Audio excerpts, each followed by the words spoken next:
आज का टॉपिक है ऐसे मर्द हजरात जो कहते हैं इमरान भाई पास जाते ही फारिग हो जाते हैं, नाइट फॉल का मसला है, सूरत अंजाल का प्रॉब्लम है।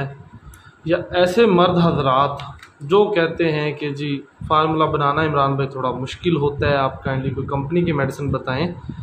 ये उन मर्दों के लिए है जिनका मादा हयात पानी की तरह पतला है और डिस्चार्ज हो रहा है जाने अनजाने में, नाइट फॉल का मसला है, ज़कावत हिस्सा दिल बहुत करता है, अगर कोई चीज़ मुयस्सर हो जाए तो बिल्कुल मतलब ज़ीरो ज़ीरो। तो जनाबे वाला ये अशरफ लेबार्ट्री की मजून आरत खुरमा है, 100 ग्राम की पैकिंग एक आदमी के लिए काफ़ी है। ठीक है, आप बाकायदा देख सकते हैं मेरे कैमरे में।